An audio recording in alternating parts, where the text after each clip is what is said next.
अस्सलाम वालेकुम दोस्तों, क्या आप एमसीबी लाइव यूज़र हैं और आपको इशू आता है no account exist to perform this transaction, ये वाला इशू अगर तो आता है तो बिल्कुल आप ये वीडियो आपके लिए है और इसको किस तरह से हल करना है वो हम डिस्कस करने वाले हैं। तो वीडियो पे स्किप नहीं करना, चलते हैं वीडियो स्टार्ट करते हैं।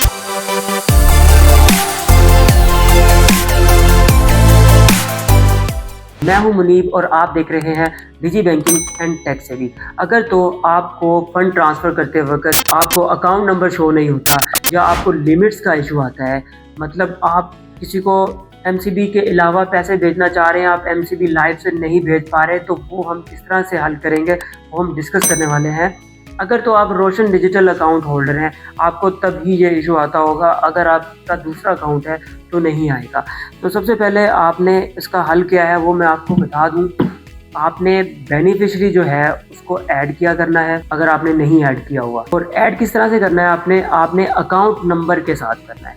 अगर तो आपने आईबीएन के साथ ऑलरेडी बनाए हुए हैं तो आपको बिल्कुल ये इशू आएगा, क्योंकि अगर आपने आईबीएन के साथ बेनिफिशियरी ऐड किया हुआ है तो वो चला जाता है रास्त में।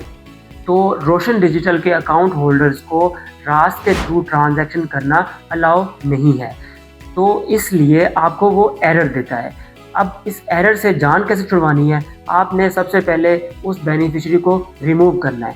रिमूव करने के बाद आपने उसको या एडिट कर ले या रिमूव कर ले, आपने बेनिफिशियरी ऐड करना है अकाउंट नंबर के साथ। अब अकाउंट नंबर अगर आपके पास नहीं है और आपके बेनिफिशियरी ने आपको आईबीएन नंबर दिया है, अब उस हवाले से हम बात कर लेते हैं।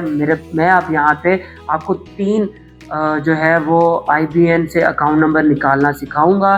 बाकी जो है वो आप कमेंट सेक्शन में मुझसे रब्ता करके पूछ सकते हैं, या आप अपने बेनिफिशियरी से कांटेक्ट करें और उसको बोलें कि वो आपको आपका अकाउंट नंबर सेंड करे ताकि आप उसमें इजीली पैसे ट्रांसफ़र कर सकें। सबसे पहले हम बात कर लेते हैं कि हमने बेनिफिशियरी ऐड कैसे करना है। बेनिफिशियरी ऐड करने के लिए आपके सामने स्क्रीन पे आ रहा होगा मैनेज बेनिफिशियरी, इस पर क्लिक करेंगे तो आपके सामने ऑप्शन आएगा, प्लस का बटन नीचे बना होगा, आपने उस पर क्लिक करना है। प्लस के बटन पर क्लिक करने के बाद आपके पास अकाउंट नंबर और आईबीएन नंबर, ये 2 ऑप्शन आ रहे होते हैं। आपने इनमें से एक ऑप्शन सिलेक्ट करना है, और वो कौन सा है, वो अकाउंट नंबर है। और अदर बैंक में जाके आपने वो बैंक चूज़ करना है, और उसके बाद अकाउंट नंबर आप ऐड करेंगे। वो कैसे कैलकुलेट करना है वो मैं आपको बता देता हूँ, अगर आपको आपके बेनिफिशियरी ने अकाउंट नंबर नहीं दिया। और उसके बाद ईमेल जो है वो ऑप्शनल है, आपको ऐड करने की ज़रूरत नहीं है। प्रोसीड करेंगे तो आपको ओटीपी आएगा और सेव कर लेंगे। अब फंड ट्रांसफ़र के लिए आपको क्या करना होगा, बेनिफिशियरी तो ऐड हो गया, अब आपने फ़ंड ट्रांसफ़र में जाना होगा। फ़ंड ट्रांसफ़र में आपको ऑप्शन मिलेगा, वो बेनिफिशियरी वहाँ पे शो हो रहा होगा, उसके आगे ही ऑप्शन आ रहा होगा सेंड मनी का, उस पर क्लिक करेंगे और अमाउंट इंटर करेंगे, कितने पैसे भेजना चाह रहे हैं, और डायरेक्ट पे पे क्लिक करेंगे, पैसे चले जाएंगे, आपसे दोबारा ओटीपी नहीं मांगा जाएगा। तो चलें अब हम डिस्कस कर लेते हैं जो मशहूर बैंक्स हैं जैसा कि यूबीएल, निज़ाम बैंक और एचबीएल, उनके बेनिफिशियरी किस तरह से ऐड करते हैं। स्क्रीन पे आपको शो हो रहा है कि यूबीएल का जो अकाउंट नंबर है वो आईबीएन नंबर है, वो ये है PK95UNIL, और आगे ये देखें या पूरा डिटेल में लिखा हुआ है। अब इसमें से हमने अकाउंट नंबर कैसे निकालना है, बेसिक कंसर्न तो आपका ये है। अब इसमें से अकाउंट नंबर निकालने के लिए आपको 0109, जो कि अकाउंट में 16 डिजिट हैं, इंग्लिश वाले डिजिट्स के बाद उसमें से जो 0109 के बाद 30 हैं, आपने उनको रिमूव करना है। और उसके बाद आपके पास जो है वो ये डिजिट बचेंगे 13, ठीक है। तो आपने इस तरह से अकाउंट नंबर ऐड करना है, तो आपको ये इशू नहीं आएगा। उसके बाद एचबीएल का जो बेनिफिशियरी है वो किस तरह से ऐड करना है। अच्छा, एक और चीज़ बताऊं जो लोग ज़्यादातर गलती करते हैं, एचबीएल का अकाउंट ऐड करते वक्त वहाँ पे बैंक अकाउंट आ रहे होते हैं, एचबीएल और हबीब बैंक और अल हबीब।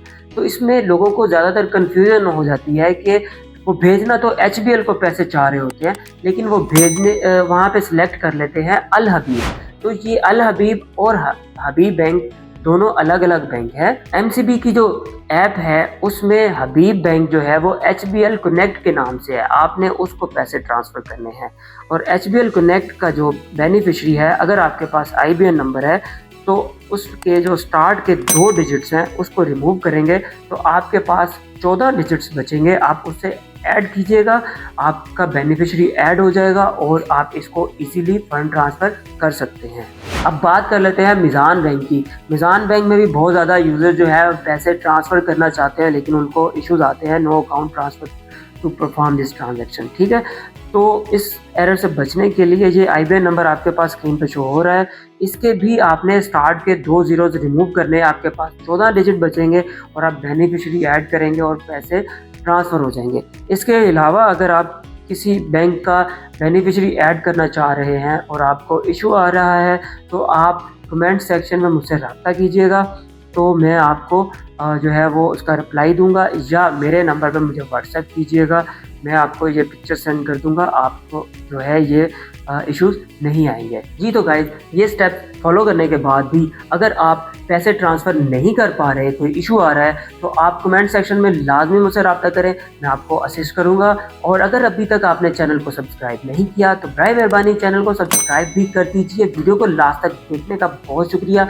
और मिलते हैं अगली वीडियो में। तब तक के लिए अल्लाह हाफिज़।